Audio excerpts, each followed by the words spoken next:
Ok, donc j'ai fini la correction du quiz 2 et je sais que plusieurs d'entre vous, vous avez eu d'autres examens ou d'autres priorités avant, mais j'ai trouvé que la question 2 a été quand même assez ratée, disons, à certains points comparé à d'autres. Donc, ce que je vais faire, c'est complètement dans mon propre temps, mais je vais. Donc, j'ai uploadé sur Brightspace le corrigé au complet, mais je pense que certains d'entre vous vont peut-être trouver ça plus utile que je passe à travers du problème de façon vraiment détaillée. Donc, si vous avez fait les devoirs au complet, il y avait une question quand même vraiment similaire. Mais je trouve que la question 2 est vraiment, vraiment importante parce qu'elle évalue plusieurs différents aspects du cours qui sont, disons, fondamentaux à un certain point. Et je pense que ceci vaut la peine de repasser un peu plus en détail, expliquer vraiment chaque étape du processus pour résoudre. Donc ici, j'ai la question 2. À gauche, j'ai Your Old Faithful here, les tables thermodynamiques pour les vapeurs d'eau. On travaille avec l'eau, j'ai juste ouvert les tables thermodynamiques. Donc ici, on a pour l'eau pour la vapeur saturée et ici pour la vapeur surchauffée. Donc encore, comme j'ai dit, je fais ceci juste dans mon propre temps. Parce que clairement, j'ai rien d'autre bon à faire. Donc, si vous trouvez cela utile, laissez-moi savoir. Si j'ai le temps, je vais peut-être les faire pour d'autres quiz ou d'autres problèmes. Donc, on va commencer avec la partie A de la question, ou je devrais dire peut-être l'énoncé du problème. Donc, système piston cylindre est muni de butée, contient 5 kg d'eau. Donc, on sait déjà 5 kg d'eau à l'intérieur ici. Peut-être dessiner notre volume de contrôle. Si vous avez pris le cours de fluide 1, on aime ça les volumes de contrôle. Donc on dessine le volume de contrôle. On a 5 kg d'eau à l'intérieur. Peut-être un surligneur. Je sais pas où ce qui sort là.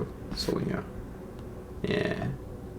Donc on a 5 kg d'eau sous forme de mélange liquide-vapeur saturé. Donc on est dans un mélange liquide-vapeur saturé à 100 kPa, donc on sait ici que nous avons et un titre. Donc nous savons ici que à l'état numéro 1, donc peut-être que je vais faire ceci comme étant l'état numéro 1. Nous avons une pression P1 est égale à 100 kPa et nous avons un titre de 0,6. OK. Donc, le cylindre est alors chauffé jusqu'à ce que son volume triple. La masse du piston est telle qu'une pression de 200 kPa dans le cylindre le fait flotter. Donc, cela veut dire que, ici, P0 à l'extérieur pousse avec 200 kPa. Donc, on a une pression à l'intérieur de 100 kPa, pression externe de 200 kPa. On a nos petits butées ici qui retiennent le cylindre. Évidemment, si on n'avait pas ça, il se comprimerait jusqu'à temps qu'on ait un équilibre de pression. Mais nous n'avons pas un équilibre de pression. Donc, en premier lieu, ça aide à lire tout l'énoncé du problème. Donc, la première partie, c'est qu'on veut illustrer l'évolution. Sur un diagramme PV. Donc, je vais juste dessiner le diagramme ici. V, P. On va faire une petite cloche. Comme ça. OK. Ouais, donc, entre ce qui se passe dans notre évolution de notre système, c'est qu'on va commencer à chauffer l'eau à l'intérieur de ce système ici. Pendant qu'on chauffe l'eau à l'intérieur de ce système ici, qu'est-ce qui se passe à l'intérieur du système? C'est que la pression va augmenter. Évidemment, le volume ne peut pas changer jusqu'à temps qu'on ait une pression équivalente à 200 kPa. Donc, ce qu'on fait, c'est qu'on va chauffer l'eau à l'intérieur. On chauffe l'eau jusqu'à temps qu'on frappe exactement 2 kPa. À ce point-là, notre eau a une pression. On sait exactement que la pression à ce point-là va être à 2 kPa. Donc, ici, on a l'état initial. Peut-être que ça vaut la peine, je vais juste effacer ici. Peut-être que ça vaut la peine ici de montrer un état numéro 2.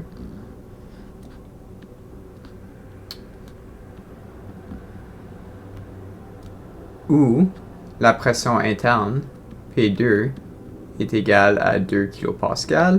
Nous avons une pression externe ici, P0, est encore égale à 200 kPa.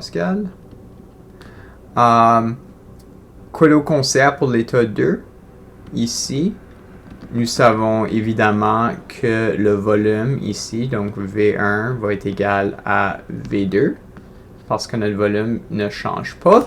Nous savons aussi qu'on peut le faire au long ici, mais le changement de la masse dt est égal à la somme des masses entrantes moins la somme des masses sortantes.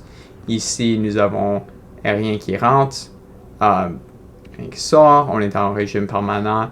Le rythme de masse dans notre système de volume de contrôle ne change pas. Donc, ce que nous avons, c'est que M1 est égal à M2 est égal à M.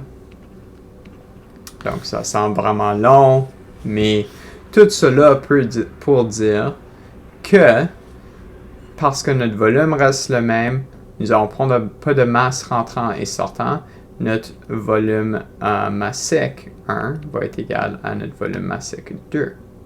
Mais nous avons un changement de pression ici. Donc, cela veut dire que nous avons définitivement un changement, peut-être un changement d'état, peut-être pas, mais nous avons un différent volume massique, un même volume massique à une pression beaucoup plus élevée, ici à l'état numéro 2. Donc, ensuite, on réchauffe le cylindre, et ensuite, on chauffe encore plus. Donc, nous avons un troisième état. Donc, je vais juste bouger ceci. Yeah.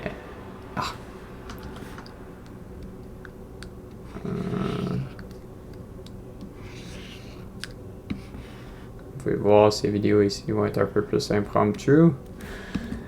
Nous avons l'état numéro 3 ici où nous savons que notre volume va tripler.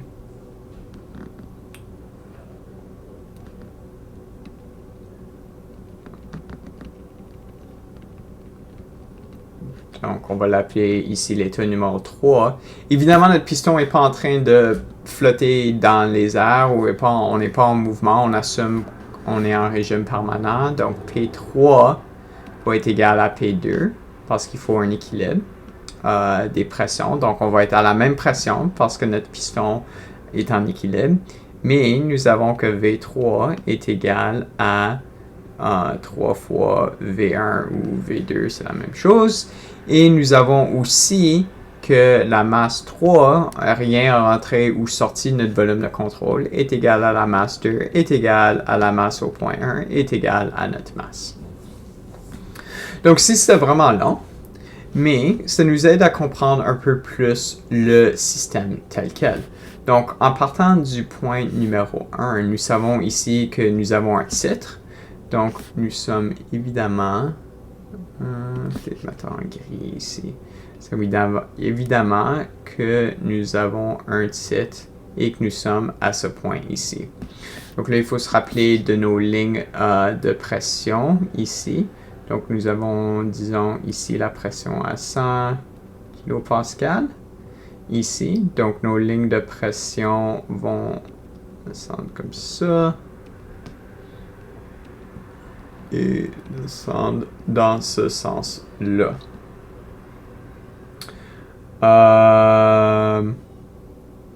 Ouais, donc nous avons ça ici. Et là, qu'est-ce qui se passe dans notre évolution ici? Donc, l'étape numéro 1, ici. Ensuite, on est en train de chauffer notre cylindre ici. Il faut se rappeler ici qu'en allant de l'état numéro 1 à l'état numéro 2, j'ai aucune idée c'est quoi la pression à l'intérieur d'ici.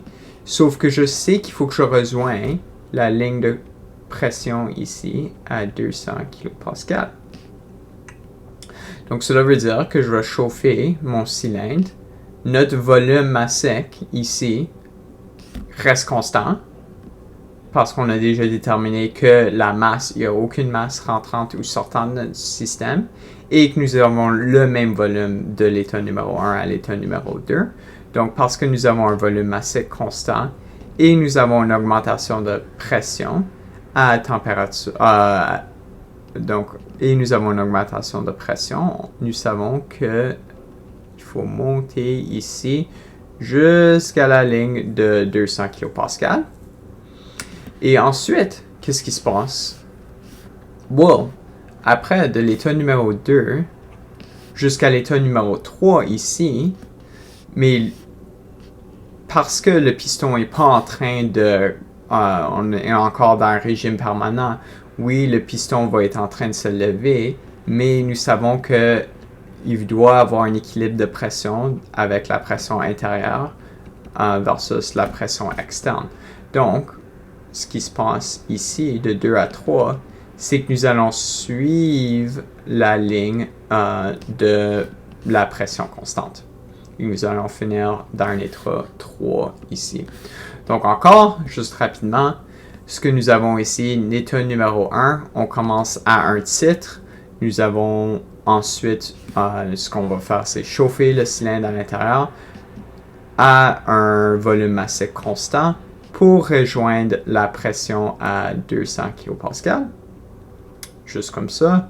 Ensuite, on est quelque part à ce point ici. Est-ce que le point numéro 2 est à l'intérieur de la cloche, à l'extérieur de la cloche? Who knows? But, pour maintenant, ça nous montre un peu l'évolution. Et ensuite, nous allons suivre la ligne de pression constante à 200 kPa. Encore, peut-être que le point numéro 3 est à l'extérieur de la cloche, peut-être qu'elle est à l'intérieur. On ne sait pas encore. Mais ce que nous savons, c'est que le point numéro 3 doit suivre une ligne de pression constante. Donc, à l'intérieur de la cloche, la ligne est horizontale et ensuite, elle s'abaisse un peu. Mais nous savons que le point ici, numéro 3, va être quelque part sur la ligne de pression à 200 kPa. Donc ça, c'est la partie numéro A. C'est un peu long, mais encore, j'explique un peu plus en détail le problème. Donc, pour la partie B de cette question ici. Donc, quelle est la température lorsque le cylindre commence à se déplacer? Donc, encore, quelle est la température le cylindre commence à se déplacer? Nous savons l'état numéro 1. Ce qu'on cherche, c'est la température à l'état numéro 2. Encore, il faut penser la température lorsque le cylindre commence à se déplacer. Donc, on a encore un équilibre de pression ici. Ça, c'est vraiment un point important. Je pense que plusieurs étudiants ont été un peu confus avec cela. Donc, c'est juste à vous rappeler que quand on parle d'un équilibre, donc ici, on a un équilibre de pression ici. Donc, ça, c'est vraiment un des petits tricks de cette question ici. OK. Donc, la température à l'état numéro 1. Donc, ce que je vais faire, c'est je vais écrire tout ce que je sais pour l'état numéro 1 et l'état numéro 2. Donc, l'état numéro 1, ici, peut-être mettre partie B, ici. Donc, au point 1, ce que nous avons, c'est encore 100 kPa. Ici, nous avons que le titre au point 1 est 0,6. Et nous savons aussi que la masse au point 1 est égale à 5 kg. Je pense que c'est tout. Oui, je pense que c'est tout. Ici, au point numéro 2, ce que nous savons évidemment que la pression au point numéro 2 doit être de 200 kPa. Est-ce qu'on connaît le titre? Non, j'ai aucune idée si je suis à l'intérieur ou à l'extérieur de la cloche.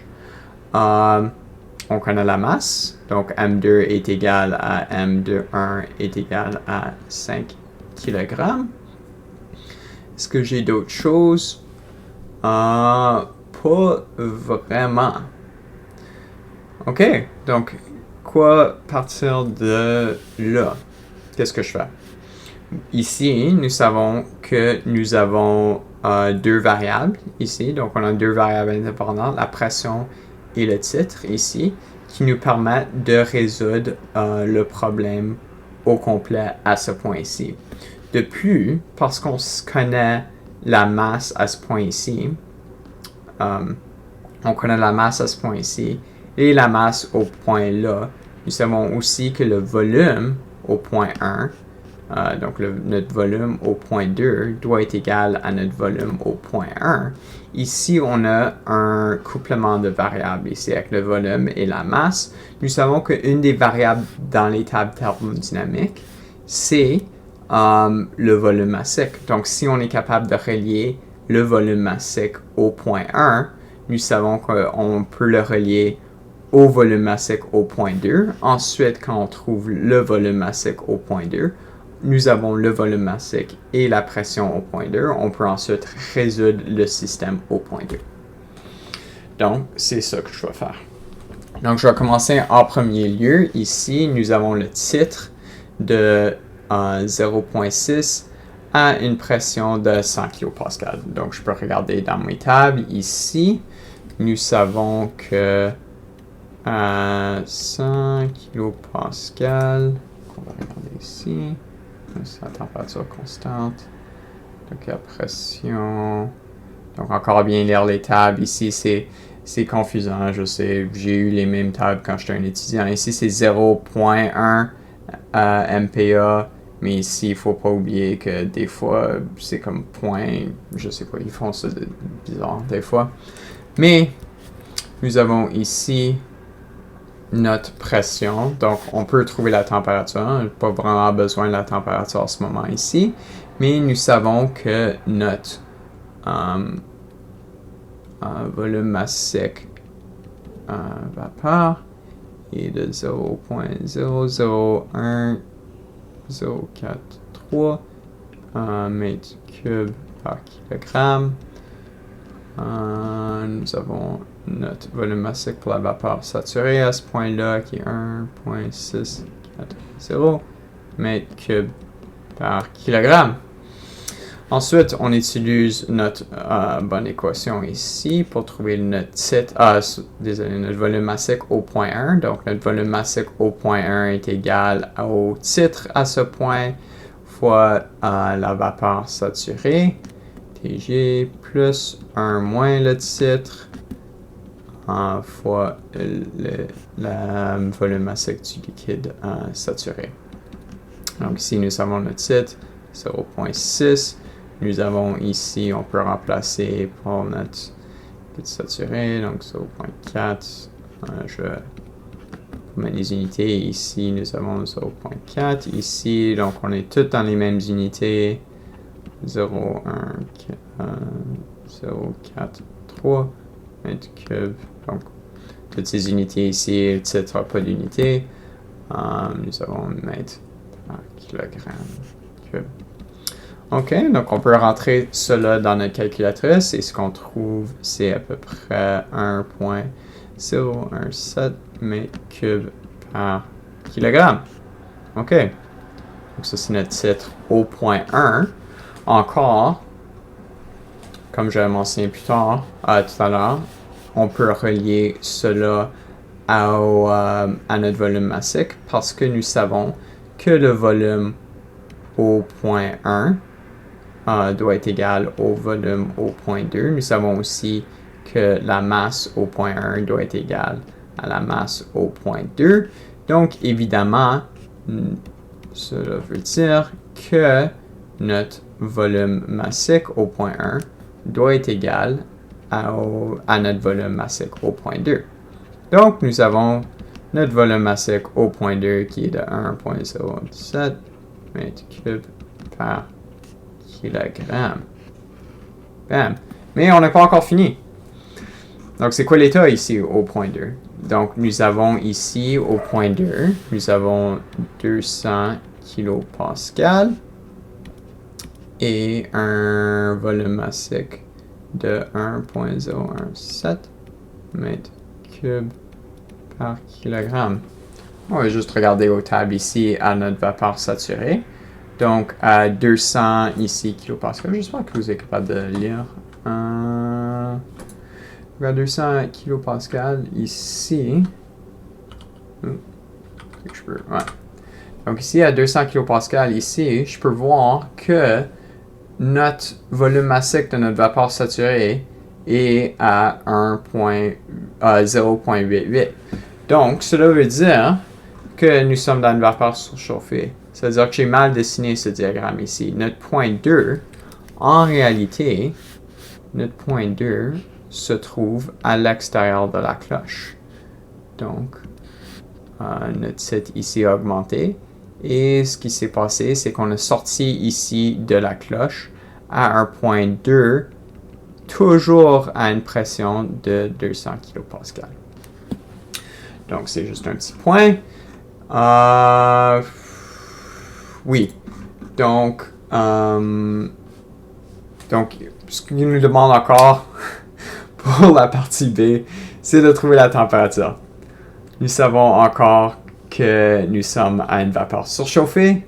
Donc, on va aller dans nos tables de vapeur surchauffée ici à une pression de 200 kPa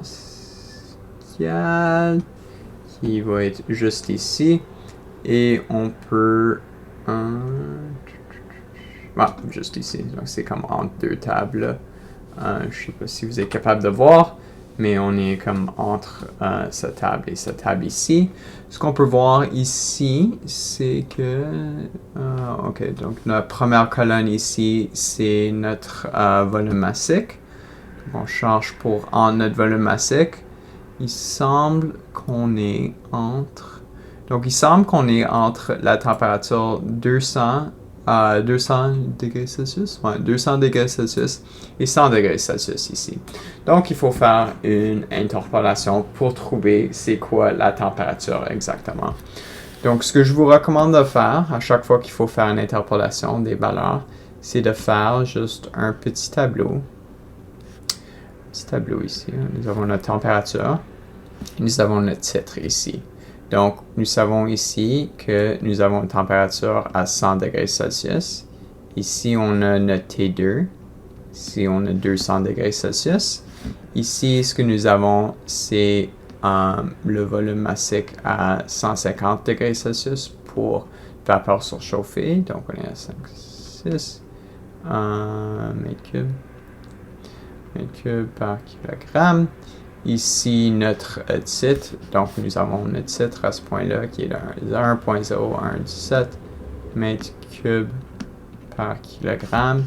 Et finalement, nous avons notre volume massique à 200 degrés Celsius, donc 1,0803 mètres cubes par kilogramme. Donc, on peut soit mémoriser l'équation pour faire l'interpolation linéaire. J'ai vu un étudiant trouver un truc vraiment que j'ai jamais vu avant, mais qui avait fonctionné.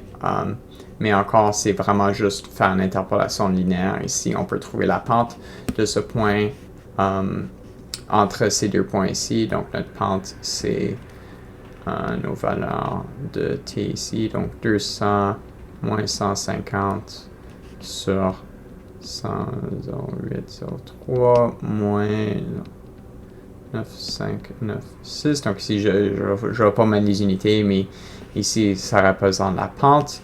Et ensuite, nous avons notre déplacement à notre point qui est de 1,017. Donc ici, c'est notre point qu'on évalue, moins notre point inférieur ou supérieur. Ça ne fait aucune différence. Il faut juste se rappeler des signes, mais on va faire moins notre point inférieur ici. Donc 0,996.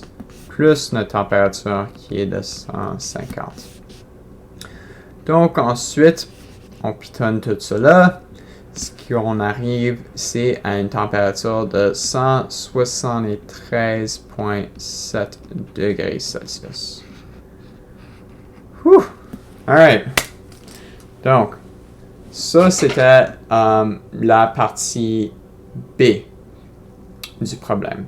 Ensuite, la partie C de la question demande déterminer la température finale. Donc, on a trouvé tout ce qu'il fallait trouver à l'état numéro 2. Il faut ensuite tout trouver ce que nous avons à l'état numéro 3. À l'état numéro 3, qu'est-ce que nous avons? Nous savons la pression à l'état numéro 3, mais il nous faut une autre variable indépendante pour pouvoir résoudre ce système ici. Donc, quoi d'autre variable indépendante que le problème nous donne? Le problème nous dit que le volume final ici est 3 fois le volume initial, ou le volume au point 2. Puis là, dès que je vois volume, je vais peut-être mettre c'est pas le volume massique, faire vraiment attention. Je sais que pour ce problème ici, ça fait pas de différence, mais l'énoncé du problème dit vraiment que le volume triple, faire distinction que le volume, dans certains cas, tripler le volume ou tripler le volume massique, c'est la même chose, mais dans d'autres cas, ça pourrait pas être la même chose. Donc oui, donc on a que notre volume au point 3 est 3 fois notre volume au point 1 ou au point 2. Donc volume massique, on sait que la masse, on est un régime permanent, système fermé, donc on sait que notre masse est constante. Donc on peut relier le volume massique au point 2 ici au volume massique au point 3. Well, on a déjà le volume massique au point 2, ce qui aide vraiment. Donc ensuite, la prochaine partie à faire, donc ici, je vais mettre point C, on cherche la température au point 3, ici. Donc la température au point 3, nous savons encore pression 2 est égale à pression 3 est égale à pression 2 est égale à 200 kPa, parce que nous sommes en équilibre. Nous savons que le volume au point 3 est égal à 3 fois notre volume au point 1 ou 2. Cela, c'est la même chose. Donc, si on prend notre équation pour notre volume massique, donc notre volume massique au point 3 est égal au volume au point 3 divisé par la masse au point 3. Ici, nous savons que notre masse au point 3 est la même. Donc, notre masse au point 3, c'est la masse au point 1, c'est la masse au point 2, c'est notre masse constante. Et ici, nous savons que notre volume ici est 3 fois notre volume. Donc, 3 fois notre volume, soit notre volume numéro 1 ou notre volume numéro 2, c'est la même chose. Donc, notre V1 ici. Et nous avons ici, je peux mettre masse ou masse 1. Mais ce qu'on constate ici, c'est que c'est 3 fois notre volume au point 1 divisé par notre masse au point 1. Well, ça veut dire que c'est juste 3 fois notre volume massique au point 1.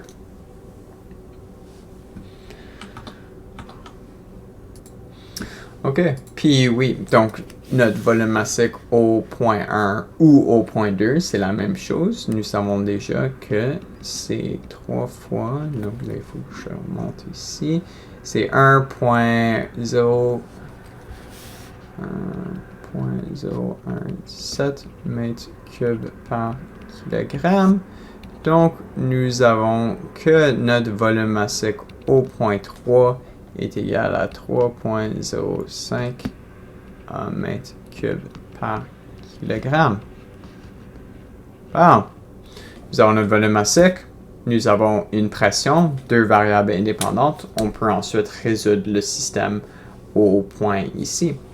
Donc encore, on est à la même pression, sauf que notre volume massique a changé parce qu'on a eu un changement de volume. Donc, regardez encore à la table des vapeurs surchauffées. Il se peut qu'on n'ait pas une vapeur surchauffée. Who knows? Mais nous allons regarder ici. Vapeur surchauffée. On va regarder au titre. Oh oui, au fait, on peut juste regarder à notre volume massique au point de saturation. Donc, on est à un plus grand volume massique. Donc, évidemment, nous sommes toujours dans l'état de vapeur surchauffée. Donc, on est à 3.05. Donc, on peut regarder ici. Et wow! Alright. On est chaud. So, on est entre ces points ici. Donc, encore une autre interpolation linéaire. Oh man, que c'est fun. Je vais faire un petit tableau ici. Nous avons T.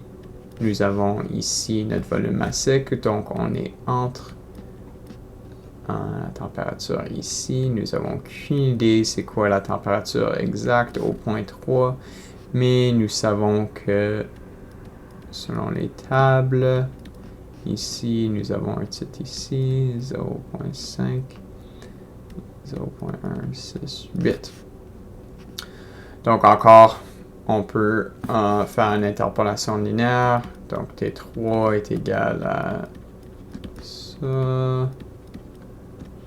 Divisé, donc encore, c'est juste la pente. Moins 2.937. Et ensuite, moins notre point. Ici, 2.7. 7 plus 1000. Et ce qu'on devrait arriver, c'est à une pression, désolé, à une température au point 3 de 1000, disons 1050, 1000, j'ai eu 1049 degrés Celsius. Alright. Ça, c'était la question C. Maintenant, la question D. Donc, calculer le travail effectué pendant notre évolution. Donc, ici, nous avons 3 points de notre évolution. Donc, c'est encore à penser, c'est quoi un travail? Un travail d'une façon thermodynamique ou fluide que vous avez pris, c'est une force fois un déplacement. Ici, en thermo, cela veut dire, souvent on va représenter cela comme étant une pression fois un changement de volume. Et là, vous allez demander, well, on a comme une pression à 100 kPa, une pression à 200 kPa, quelle pression que je prends? Est-ce que je prends la pression du milieu? Mais il faut se rappeler que, disons qu'on veut calculer le travail ici, partie D, donc le travail du point 1 au point 3, on peut dire que c'est le travail du point 1 au point 2 plus le travail du point 2 au point 3, ici. Mais, ce qu'on va constater, c'est qu'entre le point 1 et le point 2, il n'y a aucun travail. Il n'y a rien qui se passe. Oui, on est en train de chauffer, mais de façon thermodynamique, il n'y a aucun déplacement, il n'y a aucun changement de volume. Donc, nous n'aurons pas un travail entre le point 1 et le point 2. Donc, notre travail durant toute notre évolution, du point 1 au point 3, c'est égal au travail du point 2 au point 3, ou peut être aussi représenté comme étant la pression. Donc là, je vais faire l'intégrale, mais je vais juste sauter quelques étapes. Donc, la pression fois notre changement de volume. Donc ici, nous savons que c'est une pression de 200 kPa. Et nous savons ici que c'est du volume 3 moins le volume 2, qui est aussi notre volume numéro 1. Parce que c'est la même chose. Donc encore, là, ce qu'on constate, c'est que on peut avoir... Où est-ce que j'ai oublié une masse? Kilogramme. Oui, donc j'ai oublié la masse. Est-ce que j'ai oublié la masse? Non, je suis good. Donc ici, c'est kilogrammes par volume. Ici, donc 200 kilopascal. Notre volume 3 moins notre volume 1, il y a plusieurs différentes façons à le faire. La façon que moi je l'ai fait, c'est que j'ai dit, well, si c'est juste notre volume 3, 1 moins... désolé. Donc, ce que j'ai dit ici, c'est que j'ai dit que notre volume 3, c'est 3 fois notre volume numéro 1 moins notre volume numéro 1. Ensuite, on peut factoriser cela. Donc, on a 200 kPa. Notre volume numéro 1, 3 moins 1, qui est juste 2. Donc, ce que nous avons, c'est 200 kPa. Notre volume au point 1. Donc, ici, notre volume au point 1. Est-ce que j'ai mon volume au point 1? Pas donné dans la question. Sauf que ce qui nous donne dans la question, c'est nous avons déjà notre volume massique, nous avons notre masse. Donc, on peut juste rapidement dire que c'est 200 ici kilopascal. Donc, notre volume massique, c'est notre volume divisé par la masse. Donc, si on veut trouver notre volume, donc nous savons ici que notre volume au point 1, c'est notre volume massique fois la masse ici, donc V1, M1 fois 2 ici. Donc ensuite, il faut se rappeler nos unités ici. Ici, on travaille en kilopascal, donc en transformer cela en pascal, on remplace ici par notre volume massique qu'on sait déjà. La masse est déjà donnée comme étant 5 kg. Ce qu'on arrive à, c'est 2,03 mégajoules. Ici, comme réponse pour la partie D. Ensuite, finalement, le transfert de chaleur pendant toute l'évolution. Donc, encore, on cherche le transfert de chaleur du point 1 jusqu'au point 3. Donc, en théorie, ce qu'il faudra écrire, c'est notre premier principe au complet.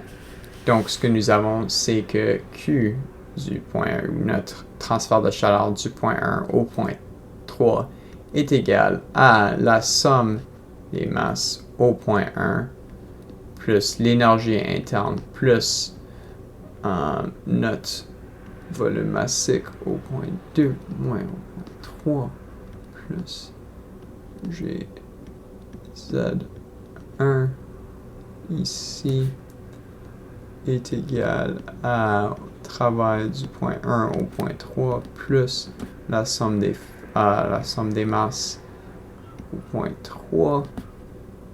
Ici, U3 plus V3. Pourquoi est-ce que mon efface ne fonctionne pas ici? V3 carré sur 2 plus GZ2. Donc, oui, donc là on peut commencer à simplifier. Nous avons un système fermé. Nous avons pas de variation de notre énergie kinématique ou potentielle. Pas de changement d'énergie kinématique ou potentielle. Ici, nous n'avons pas une somme des forces qui rentrent ici. Donc, on peut simplifier ça vraiment. Et ce que nous avons, c'est que notre transfert de chaleur au point 1 au point 3 est égal à plus la masse au point 1 fois son énergie interne au point 1 est égal au travail du point 1 au point 3 plus la masse au point 3 divisé par multiplié par l'énergie interne au point 3 ici. Donc encore, on cherche le transfert de chaleur est égal au travail au point 1 au point 3 plus ici, on est dans un système fermé, pas de changement de masse, donc nous avons que la masse est égale à moins l'énergie interne, point 3 moins le point 1. Nous avons déjà notre travail du point 1 au point 3, on a retrouvé ça dans l'autre question, point 1 au point 3, nous savons que c'est le travail du point 2 au point 3, et nous savons déjà que c'est 2,03 mégajoules.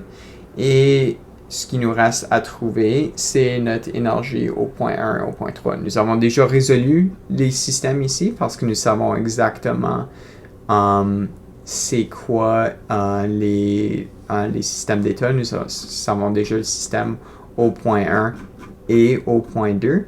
Donc, il suffit juste de retourner dans les tables et regarder. Donc, je vais faire cela au long. On va commencer au point 1 ici. Nous savons déjà que au point 1, on se rappelle, on était un mélange de liquide vapeur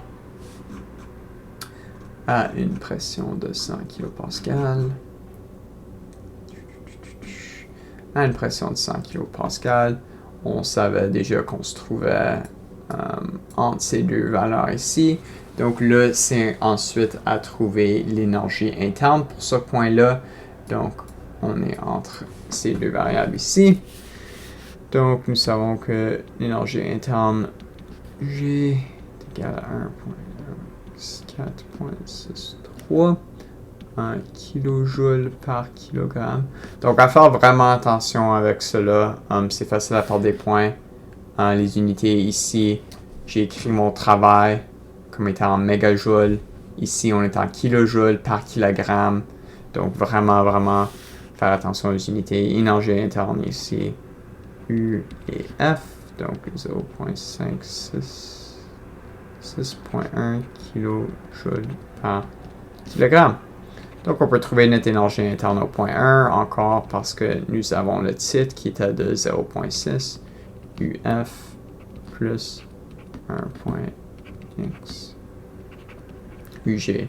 Donc, ici, nous savons que notre titre au point était de 0.6. On peut brasser cela ensemble. Ce qu'on arrive, c'est à une énergie interne de 1670.7 kJ par kilogramme.